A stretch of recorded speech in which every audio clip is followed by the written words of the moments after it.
ಕಾಂಗ್ರೆಸ್ ಶಾಸಕರ ಅಸಮಾಧಾನದ ಬೆನ್ನಲ್ಲೇ ರಾಜ್ಯ ಕಾಂಗ್ರೆಸ್ ಸರ್ಕಾರ ಮಹತ್ವದ ನಿರ್ಧಾರ ತೆಗೆದುಕೊಂಡು ಪ್ರತಿ ವಿಧಾನಸಭಾ ಕ್ಷೇತ್ರಕ್ಕೆ 50 ಕೋಟಿ ರೂಪಾಯಿ ಅನುದಾನ ಬಿಡುಗಡೆ ಮಾಡಿದ್ದಾರೆ. ಹೌದು, ಈ ಹಿನ್ನೆಲೆ ಕಾಗವಾಡ ಮತಕ್ಷೇತ್ರದ ಶಾಸಕ ರಾಜು ಕಾಗೆ ಗ್ಯಾರಂಟಿ ಬಳಿಕ ನಮ್ಮ ಕ್ಷೇತ್ರದಲ್ಲಿ ಅಭಿವೃದ್ಧಿ ವಿಚಾರದಲ್ಲಿ ಸ್ವಲ್ಪ ಅಸಮಾಧಾನವಿತ್ತು. ಆದರೆ ಇದೀಗ ಸರ್ಕಾರ ಅಭಿವೃದ್ಧಿ ವಿಚಾರದಲ್ಲೂ ಕೂಡ ಅನುದಾನ ಮಂಜೂರು ಮಾಡಿದ್ದು ನನಗೆ ತುಂಬಾ ಸಂತೋಷ ತಂದಿದೆ ಎಂದು ಹೇಳಿದ್ದಾರೆ. ಅಥಣಿ ತಾಲೂಕಿನ ಆಜೂರು ಗ್ರಾಮದ ಪ್ರಾಥಮಿಕ ಕೃಷಿ ಪತ್ತಿನ ಸಹಕಾರಿ ಸಂಘದ ಸಾಲ ವಿತರಣೆ ಕಾರ್ಯಕ್ರಮದಲ್ಲಿ ಭಾಗಿಯಾಗಿ ಸುದ್ದಿಗಾರರೊಂದಿಗೆ ಮಾತನಾಡಿದಂತವರು ಸುರ್ಜೇವಾಲಾ ಭೇಟಿ ಬಳಿಕ ಶೀಘ್ರವೇ ಅಭಿವೃದ್ಧಿಗಾಗಿ ಅನುದಾನ ಬಿಡುಗಡೆ ಮಾಡುವುದಾಗಿ ಭರವಸೆ ನೀಡಿದರು.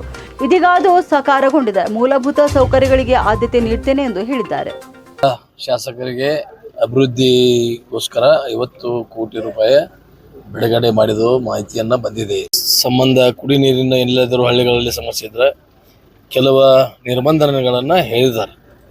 ಇವತ್ತು ಸಮುದಾಯ ಭವನಗಳನ್ನು ಎಲ್ಲಿ ತಗೋಬಾರದು, ಏನಾಗಿದೆ ನಮ್ಮ ಹಳ್ಳಿಗಳಲ್ಲೆಲ್ಲ ಸಮುದಾಯ ಭವನ ಬೇಡಿಕೆಗಳು ಹೆಚ್ಚಿಗಿದಾವೆ. ಅದಕ್ಕೆ ಅಲ್ಲಿ ಗೈಡ್ಲೈನ್ಸಲ್ಲಿ ಸಮುದಾಯ ಭವನವನ್ನು ಯಾವುದು ಸಮಾಜಕ್ಕೆ ಕೊಡ್ತೀರಿ ಅದು ಉಪಯೋಗ ಆಗೋದಲ್ಲ. ಸಮುದಾಯಗಳನ್ನು ತಗೊಂಡ್ರೆ ಅದ್ರ ಬಗ್ಗೆ ನೀವು ಹೆಚ್ಚಿಗೆ ಕುಡಿ ನೀರ, ಶಿಕ್ಷಣ, ಆರೋಗ್ಯ, ಶಾಲೆ ಕೋಣೆಗಳನ್ನು ತಗೋರಿ, ಅಂಗನವಾಡಿ ಕೋಣೆಗಳನ್ನು ತಗೋರಿ, ಡೆಸ್ಕ್ಗಳನ್ನು ಕೊಡ್ರಿ ಮಕ್ಕಳಿಗೆ.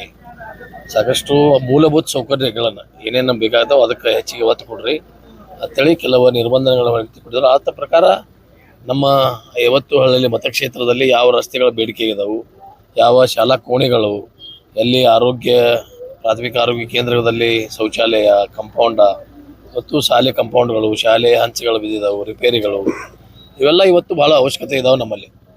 ಇವತ್ತೆಲ್ಲ ರಸ್ತೆ, ಹಳ್ಳಿ ರಸ್ತೆಗಳು ಹೆಚ್ಚು ಜಿಲ್ಲಾ ಪಂಚಾಯತ್ ಅವರು ಮೇನ್ PWD ರಸ್ತೆಗಳು ಈಗಾಗಲೇ ಹೆಚ್ಚಿಗೆ ಆಗಿದಾವೆ.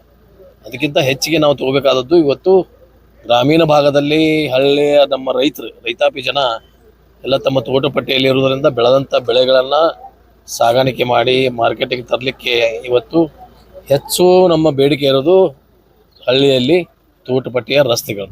ಅದಕ್ಕೂ ಒತ್ತು ಕೊಡಿ, ಎಲ್ಲ ಸಮೃದ್ಧವಾಗಿ ಏನು ಬೇಕೋ ಮೂಲ ಸೌಲಭ್ಯಕ್ಕೆ ಒತ್ತು ಕೊಟ್ಟು ಕೆಲಸವನ್ನು